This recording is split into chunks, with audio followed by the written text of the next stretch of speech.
afternoon, distinguished ladies and gentlemen of the press. Welcome to yet another edition of our weekly press briefing here in the foyer of the Executive Mansion. On behalf of His Excellency, the President, Joseph Yuma Boakai, Senior President of the Republic of Liberia, and Commander-in-Chief of the Armed Forces, I'd like to welcome you to the Executive Mansion. Those of you who are following their different platforms online, on different social media platforms, on radio, in the counties and in the diaspora, I'd like to welcome you to this press briefing. As you know, today is Friday, March 13, 2026. The week, as always, has been quite busy. That has been marked by several engagements, have been several engagements led by the president across the country in areas such as governance, national reflection, security oversight, and public administration.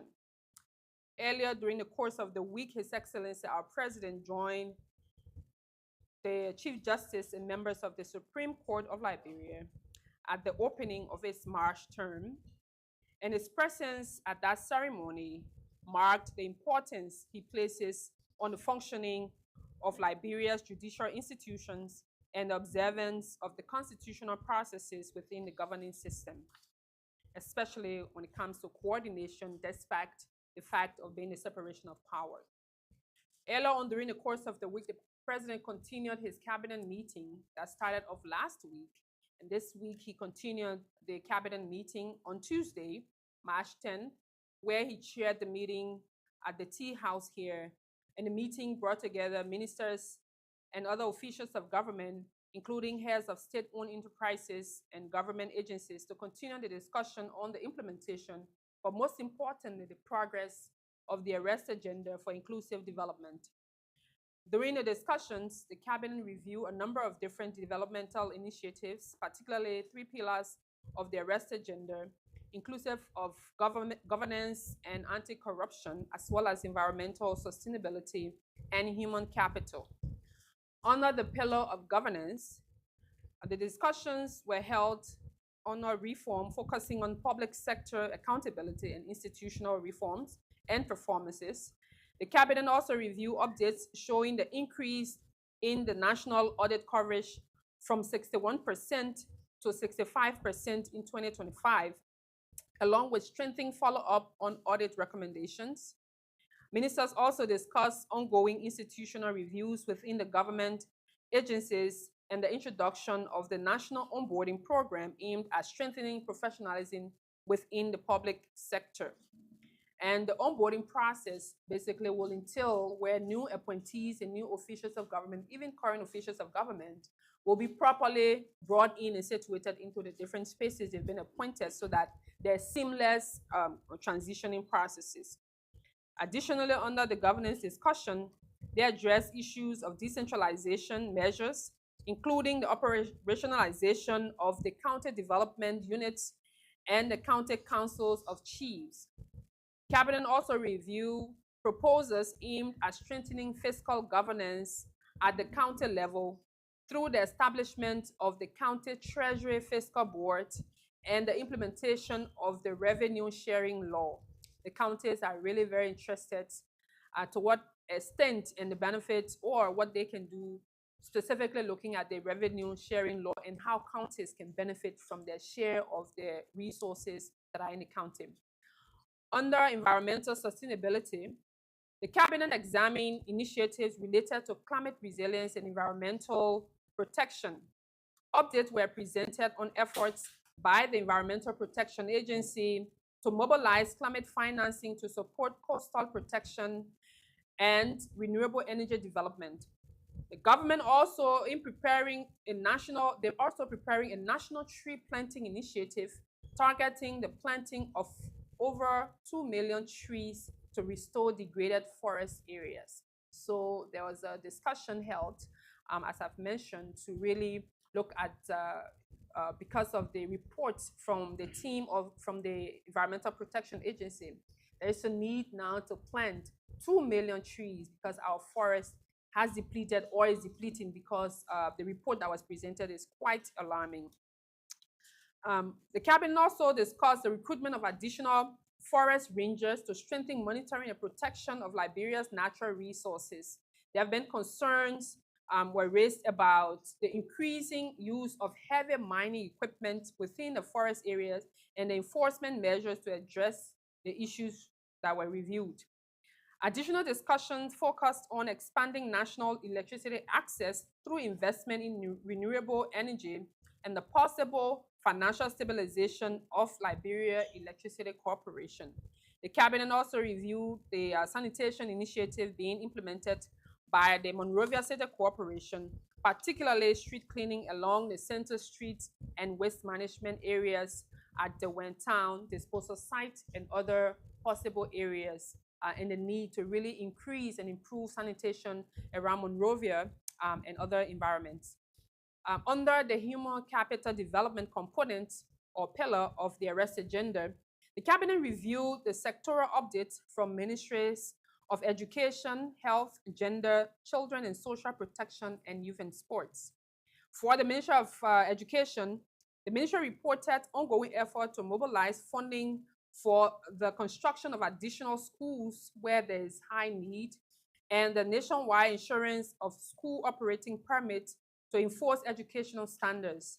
Program aimed at strengthening the capacity of teacher, parent, or parent-teacher associations were also discussed. One of the key highlights from the Ministry of Education presentation or report was the launching of their platform that ensures readily available education data, an online platform that you can access information of every county, every school, the number of teachers, the number of students, where the needs are. And we encourage partners and those interested in educational information to utilize that website. You can also find that on the Ministry of Education's website, where you can find readily available data. One of the other conversation around that was to also encourage other institutions across government to really adapt a model where data is a central component of the interventions that's been making in different sectors. So with data, you're able to be informed on what interventions you're making, where the challenges are, and what gaps you're following. One of the key takeaway from that component was that agencies and ministries are really interested in seeing what support they can garner to really focus their attention on developing data, but also intervening based on those areas, based on readily available information. For the health sector, the Ministry of Health reported improvement in the availability of essential medicines within the public health facilities. And more, they also talked about the data center where they've implemented a program where they have readily available data of health services that has been provided across the country. For the Ministry of Gender, Children and Social Protection, they highlighted the expanded services for survivors of gender-based violence, scholarship opportunities for vulnerable girls, and the continuation of their social cash programs benefiting thousands of households. You also can recall of the launching of the Removing Kids from the Street. That project and program is currently ongoing, and there are a number of children who have been removed from the street, and they're put in facilities in schools, and some of them have returned to school. Meanwhile, also the Ministry of Youth and Sports also reported progress in the Youth Empowerment Initiative, including skills training in agriculture, vocational trades, and youth entrepreneur programs. During those discussions, the president talked about a number of cross-cutting issues, such as improving inspection services and systems for health facilities and restaurants, strengthening oversight of youth development programs, and ensuring quality standards in the educational sector. And for the Ministry of Finance and Development Planning, in continuation of what we talked about in the last press briefing and following the last cabinet meeting for last week, we did also tell you about the level in which the Ministry of Finance have gone with their implementation of their component. But here also, the ministry is expected to publish the first comprehensive report on the implementation of the arrest agenda in few weeks. So the next cabinet meeting will be scheduled for sometime later this month. In continuation of the president's activity, as you all can recall, this week we did observe March 11, which was observant of the Decoration Day, as we call it here. And the president normally visits different grave sites of former leaders and individuals. So this week on Wednesday was also a continuation of that legacy. He visited several, and he was accompanied by members of his cabinet and other delegation, where he paid tribute to individuals whose leadership and services shaped Liberia's history, including former President William V.S. Tubman. The visits, they serve as the moments of reflection and contribution of past leaders towards national development. I'm sure most of you have been informed of the activities happening this week, particularly on the issue of the situation happening between Liberia and Guinea at the border.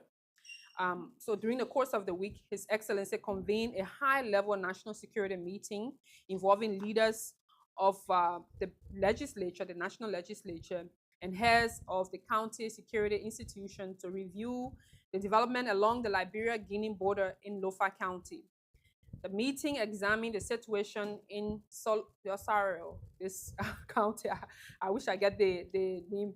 Soloba area, the Foya people. I'll take that. So the meeting examined the situation in Soloba area of Foya Sanitary District, where Guinean soldiers had reportedly crossed into Liberian territory and raised the Guinean flag. I'm sure most of you have followed the development, and some of you are very interested in the current situation there. So security agencies have reported to the president that calm has largely been restored, and that the affected area following the initial tension is calm as we speak. The government of Liberia is currently addressing the matter through diplomatic channels with the Republic of Guinea, while maintaining that we are closely following and monitoring the situation. I also like to report to you that their delegation, the government of Liberia, or specifically our president, His Excellency, has dispatched a team of government officials to go to Conakry. The delegation will depart Liberia today, this evening, to go to Guinea in Conakry to get further information, but to also meet different layers of the authorities there to ensure that the situation is brought under control. This is to inform you that the government, the president, is in charge and is following very closely, is very interested as to the situation over there. So following that, the president has accepted a request from the managing director of the Liberia Airport Authority, Mr. Ernest R.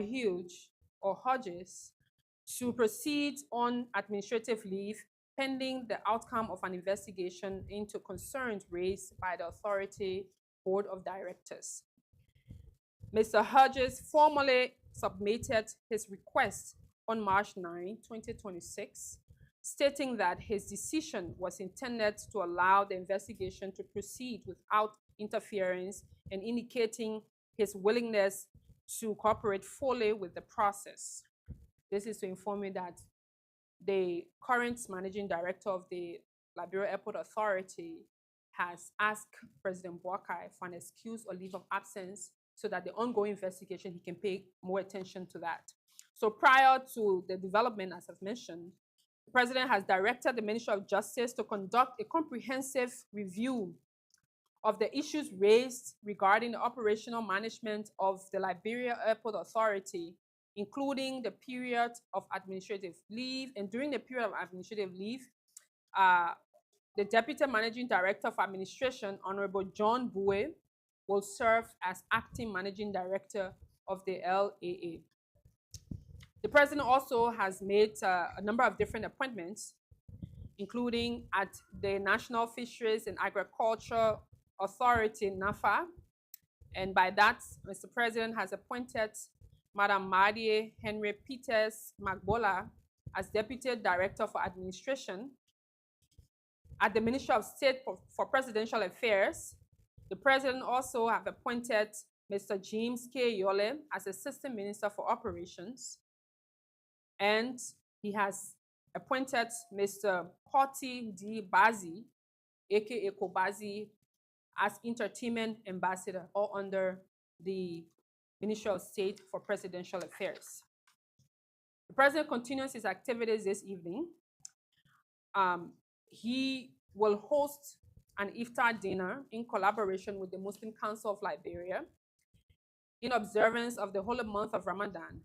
The event will bring together members of the Muslim community and other stakeholders in recognition of the religious observance and the contributions of Liberian Muslims to the national life.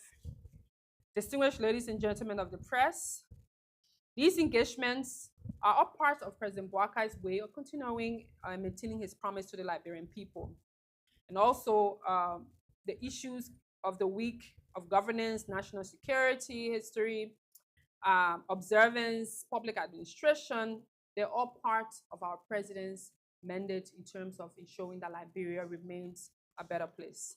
Thank you for your attention, and I look forward to taking your questions as we normally would do. You state your name, your institution, and you ask your question. Thank you and good afternoon.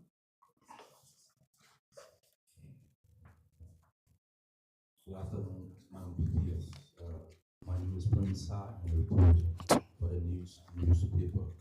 Yesterday, the National Election Commission announced for resignation, Madam David Brown Lassana. Is the president in the know? That's one. Two, what reasons did the government receive from Madam Lassana for resignation as chairperson of the National Elections Commission? Thank you.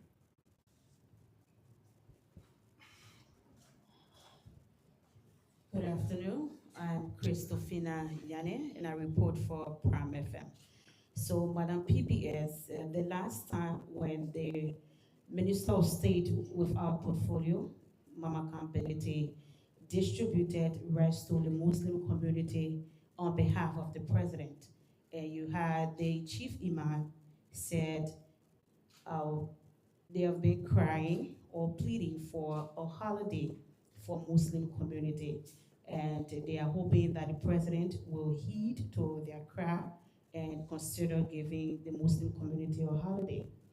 So, and today the president is anticipating to host an iftar dinner with the Muslim community again, and I'm sure there will be issue raised. So, is the president considering this cry from the Muslim community? Will he, before 2029, give a Muslim the holiday that they deserve or they are crying for? Thank you.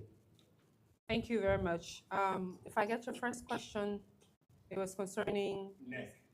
No, that was the second question. That was the second question. Okay, what was the second question? Okay. All right, so I'll start from Christofina's question around the holiday. Last press briefing, we talked lengthily here about whether or not the president will grant the national holiday, and we did talk about the procedures in granting holidays and the powers of the president.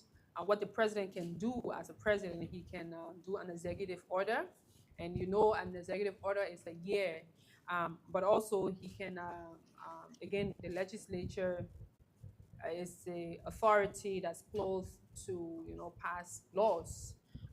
So, however, the president has not shared that this holiday will be granted. And I can confirm here that this is not the first time Muslims have asked for a holiday. This has happened, for a long time before now, Charles Taylor's time, President Sirleaf, President Weah, now President Boakai. So it's been a long-standing advocacy from Muslims, and it's with the presidency. I do know what I can recall from last year, because I know there was still the same issue last year. I know the Muslim did present a petition to him for review, and he has said he was going to review it. I cannot say whether or not he's going to do that as a law. But he's not said that he will do it. He has not said that he wouldn't do it. But again, it's up to the president. If he does it, that's good. If he doesn't, that's also part of how we are here. On the question of NEC's resignation, the president has been briefed, but he has not made any specific notification as to whether he will accept the resignation or not. But I know NEC has a tenure position. The NEC boss terms, it has I think few years. I don't know how long she stayed there. I've not followed through with the NEC, the current boss, and how long she's been there. But as to whether the president has received an update, yes, he's informed. What is going to happen? Well, I didn't read her resignation, or I didn't listen to her full reason for resigning. But I think once it was the former NEC boss who resigned, so I think it'll be appropriate to really understand why she did her resignation. People resign for different reasons. People resign for personal reasons. Maybe she'll be the best suited to state specifically why she resigned, and not the president. The president only received the update that she did the resignation. And the other question I was asking. Okay. Yes. Yes. Yeah, my name is Anthony Jifan. Anthony. Thank you for the presentation. Now, two persons have resigned from tenure position. The NEC boss will be leaving on the 15th or after the 15th. The head of the office of the ombudsman resigned recently. There was this public speculation that the president was anticipating dismissing him, Councillor Finlay Kanga. How true is it? What is going on that people with tenure are leaving the government?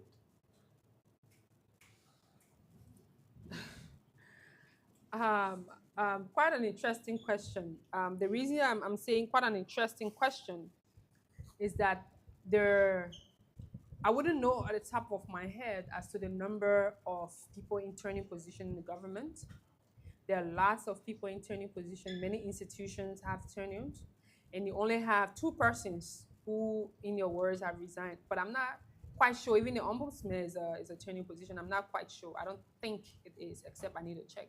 But just to say that the ombudsman, the president did appoint the leaders there, but I don't think it's not a tenure position. But I'm just saying this to mean that there are several persons in tenure position. You only have one person who have resigned, and now you're saying several people are resigning, or many persons. I mean, as someone who a very good journalist, it would be good sometimes. I know the need for sensationalization is natural, but it's also good to be factual, when you're doing these kinds of reporting or analysis. And people have, like I said, people have different reasons for resigning. I can tell you, people are not under pressure to resign, and the reason for which, I'm sure you heard, there were some allegations to the ombudsman from his colleagues, those who were appointed within the very institution, and investigation was ongoing. So, because the ombudsman position, it's an integrity position. It's a position of integrity where you are supposed to show that the implementation of the code of conduct is seriously upheld. So if you're in a position such as that nature, the expectation is that you uphold integrity, you uphold the dignity of the office. So for any reason, if there are allegations and he did resign, the president accepted his resignation,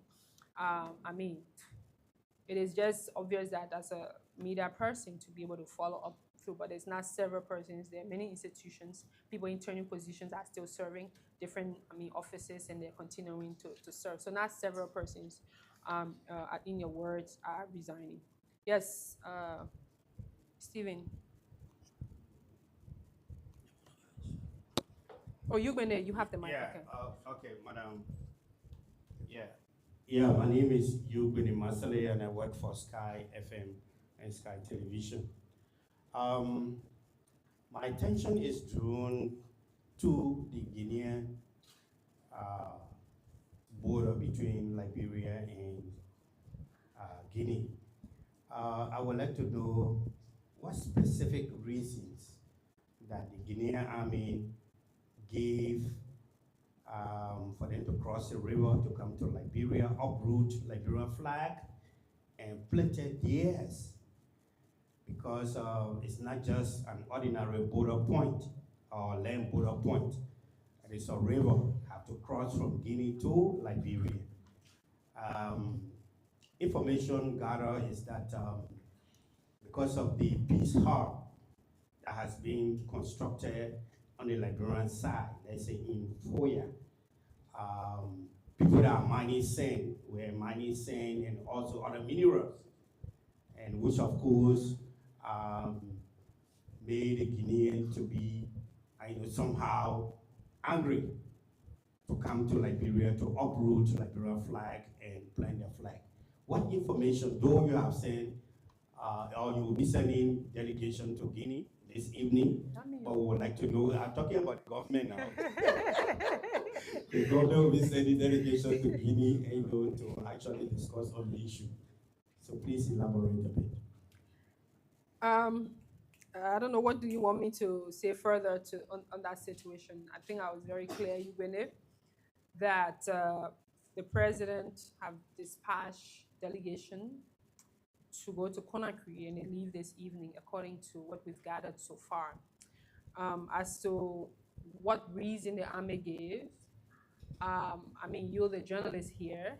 I'm sure some of your colleagues have been following up on the both sides.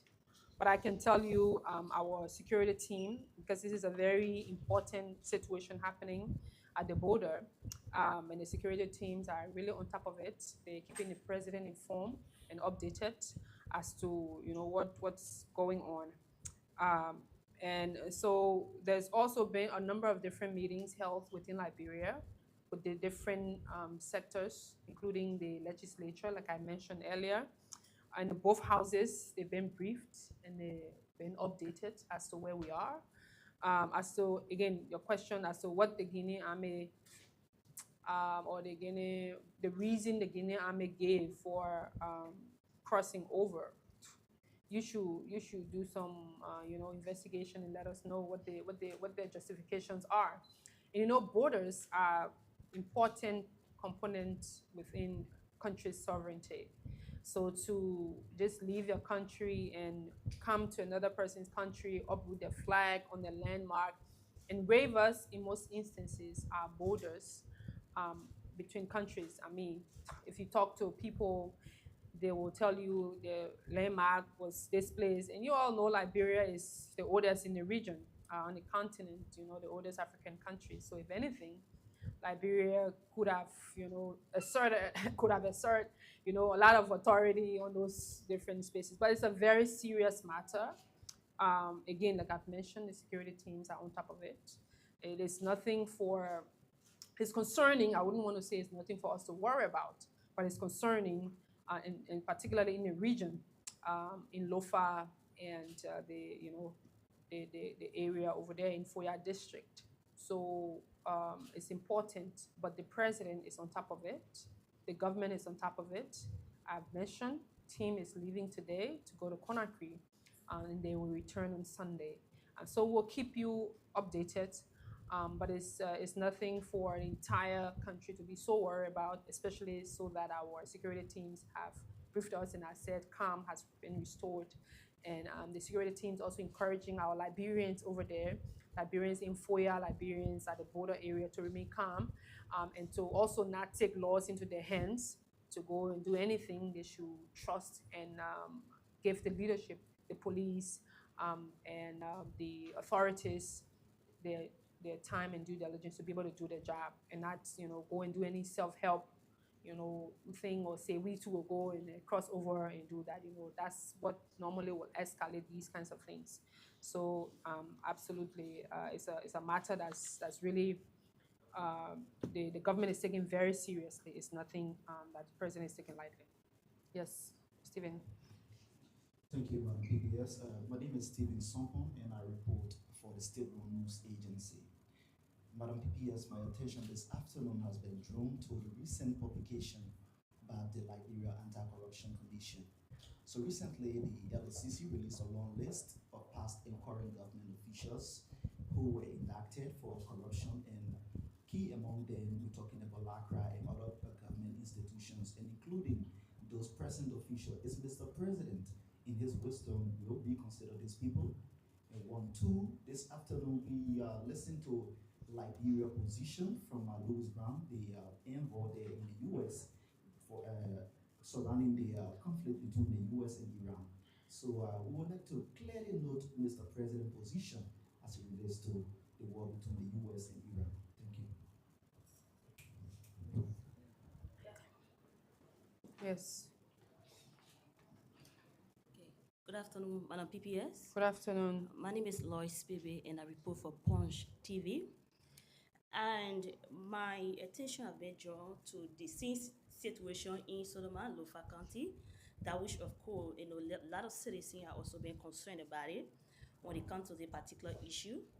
We have a lot of bordering around our country. It is not only in Lofa, that though it is Lofa that the situation occurred, but the citizens also want to know how well the government is prepared, or our security sector is prepared to protect other borders or borders from such situation reoccurring, because you don't know when something that they happen, it give you a highlight to prepare yourself, to protect your citizen from having a kind of a panic among themselves, because this was a serious situation that which it draw a lot of international community attention, and I want to know how well the government is prepared to protect other borders from coming across this kind of a situation. Thank you.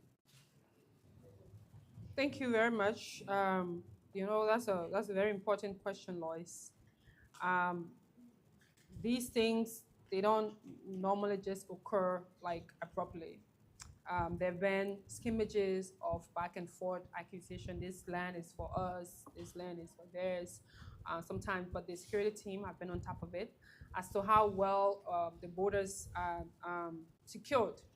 I mean, yes, this is no secret that we have several bordering towns and villages across our country where people commute. In some instances, you don't even have where other people have rivers. You have to cross rivers. Some are just little paths that you have to cross. And there are other, but this is something that the security team is working on. Yes, we have many borders accessing the neighboring countries, whether it's Guinea, Ivory Coast, or Sierra Leone, and others that's closer to us. But I mean, there have not been any new information as to any similar challenges on those areas. If it gets to that point, the security people will be on top of it as well. So it's nothing for Liberians to panic about. They just need to be on the alert and to encourage everyone or anyone. You see something, you say something.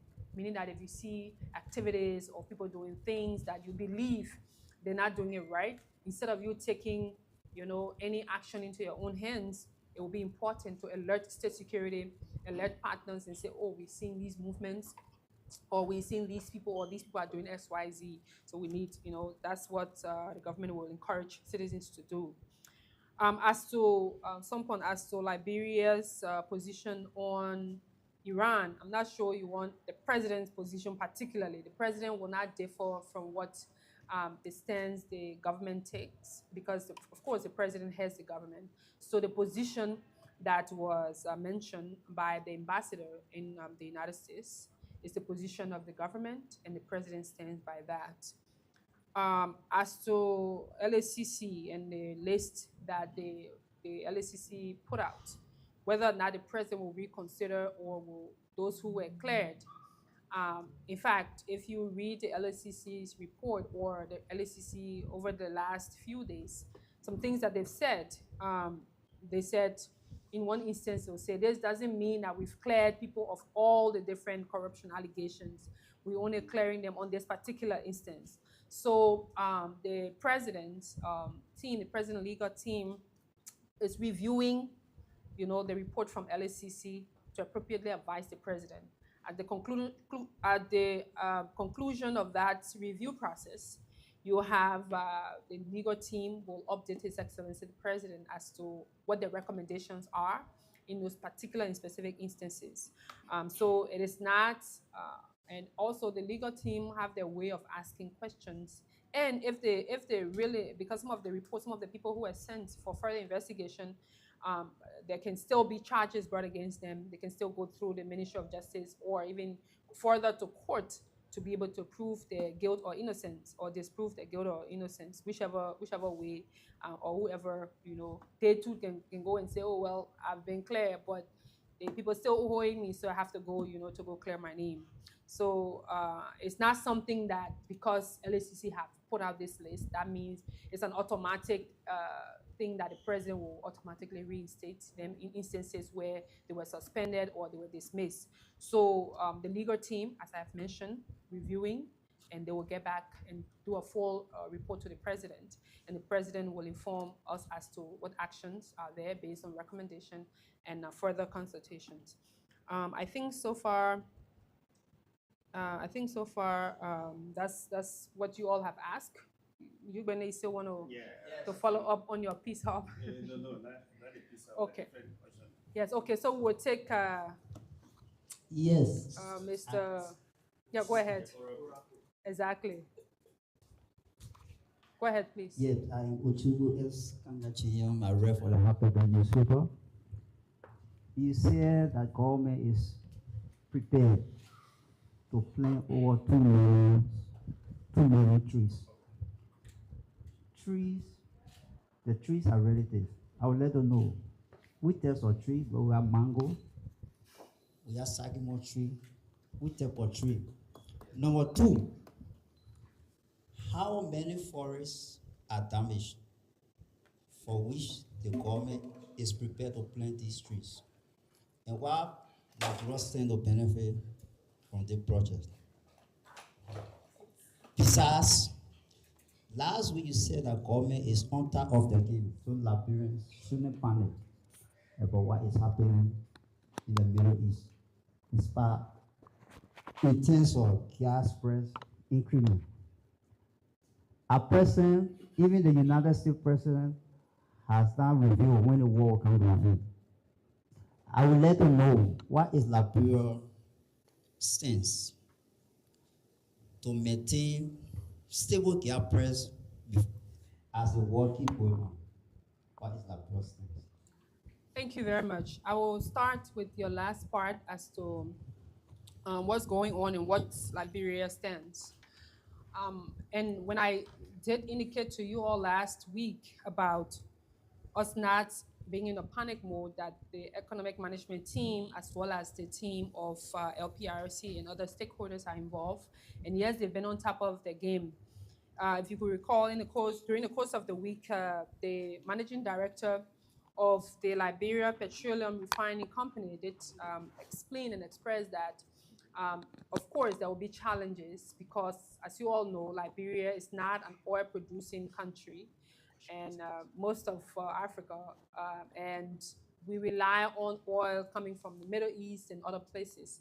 So obviously, if there are problems in those areas, the sources in which we get our oil and gas or petroleum product from, there will definitely be ripple effect that all of the end users will, be impacted. However, they have indicated that they are doing everything possible that the product or gasoline will be available on the market. And that's where they've updated the country about where we are, where we stand, and what they're going to do. Of course, he did talk about the possibility of increment based on what's going to happen. And we on this part of the world, we are not party to what's happening in between the US and Iran and the different countries. However, we will be impacted at every facet, whether it's the petroleum, because of course the economy runs on gas. The fact that we are here, even electricity that we under right now is run by petroleum, product. So it's inevitable. But the team, what you should take out of this conversation or dialogue, or response, is that the team is on top of it. And the team will keep you informed or keep the country informed as to where we are as a country. If there's a need for increment, they will communicate as they've been doing. If there are challenges, they will also inform us as they continue to do. But let's keep the fact remains they're on top of it. They're informed. They're providing regular updates. In fact, even in the last ended cabinet meeting, they did inform the country as to what the country is doing, where we are. Most importantly, to ensure that the product are available there could be price changes, and as it is, even myself, you pay a little more for gas. And some business people, sometimes they also exploit these situations. But one thing that is clear, or one thing that they've been encouraging, that business people shouldn't do artificial hoarding, where they will have product, but they will say, oh, we don't have product, and then keep it or resell it to other smaller sellers, and they, inflate the price. And those things happen sometimes. Business people, it's not the best, it's not ideal.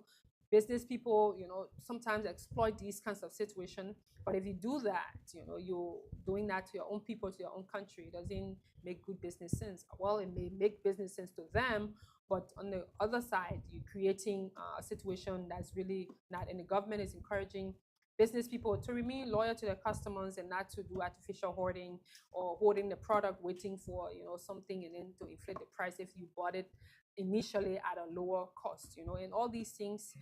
But again, like I mentioned, the team, both at LPRC, the economic management team, and all stakeholders involved with this matter, they're on top of it and following it regularly. But again, in the words of the MD, we should all brace ourselves.